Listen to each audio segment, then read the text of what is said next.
नमस्कार।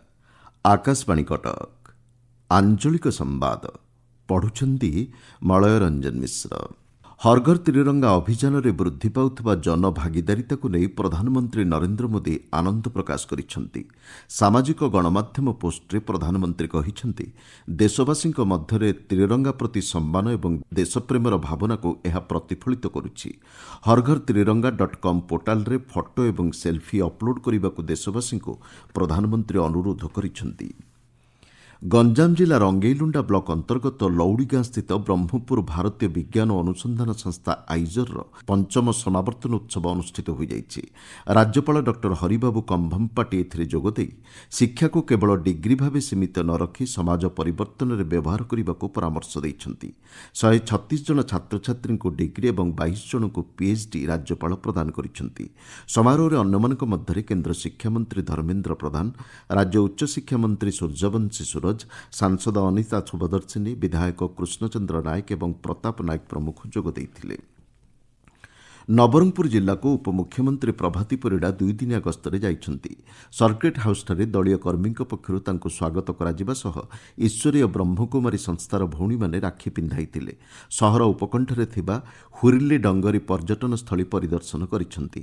ନବରଙ୍ଗପୁରର ଅଧିଷ୍ଠାତ୍ରୀ ଦେବୀ ମା ଭଣ୍ଡାରଘରଣୀଙ୍କ ମନ୍ଦିର ପରିଦର୍ଶନ କରିବା ସହ ଉପମୁଖ୍ୟମନ୍ତ୍ରୀ ପୀଠର ବିକାଶ ନେଇ ସ୍ଥାନୀୟ ଲୋକଙ୍କ ସହ ମତ ବିନିମୟ କରିଛନ୍ତି।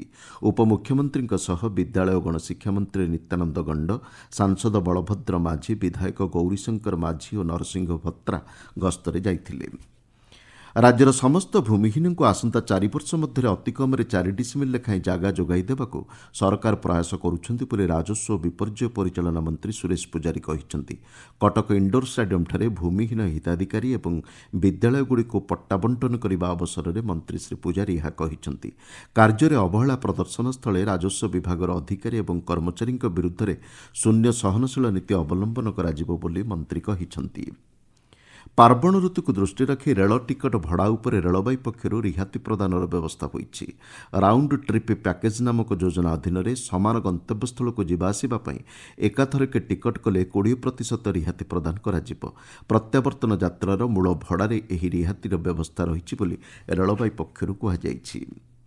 कटक जिले में असुरक्षित प्राणी संपदर उद्धार और थैथान उपरे जिलापाल दत्तात्रेय भाऊसाहेब सिंधे गुरुत्व देइछंती।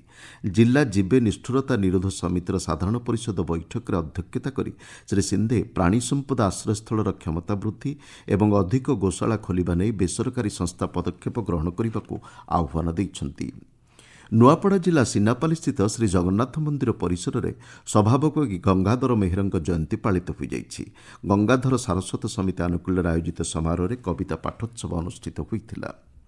सुवर्णपुर म्युनिसिपालिटी कल्याण मंडप ठारे गोपूजन और गोसंवर्धना समारोह गतकाली अनुष्ठित हो जाइछि।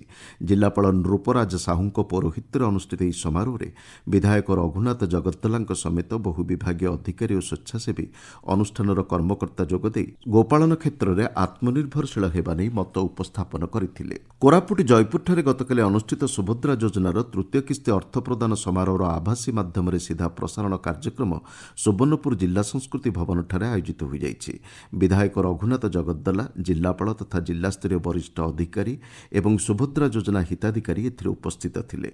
सुभद्रा योजना आधारित विद्यालय और छात्र छात्री मध्य अनुष्ठित जिलास्तरीय प्रतियोगितार कृति प्रतियोगी को पुरस्कृत करा जाइछि।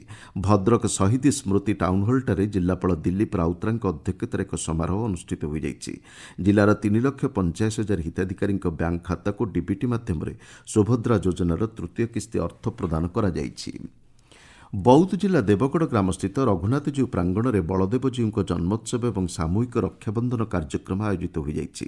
जिला भारतीय किसान संघ आनुकूल्य आयोजित यह कार्यक्रम में मंदिरर उन्नतीकरण तथा विभिन्न क्षेत्र में विकास नहीं आलोचना होइछि।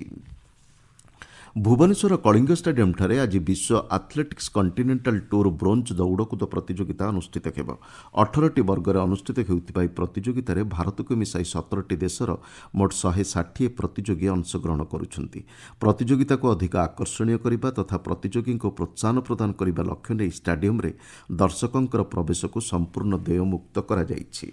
आंचलिक संवाद ବର୍ତ୍ତମାନ ପାଇଁ ଏତିକିରେ ଶେଷ ହେଲା। ଆମର ପରବର୍ତ୍ତୀ ଆଞ୍ଚଳିକ ସମ୍ବାଦ ଶୁଣିପାରିବେ ଅପରାହ୍ନ 2ଟା 32 ମିନିଟ୍ରେ।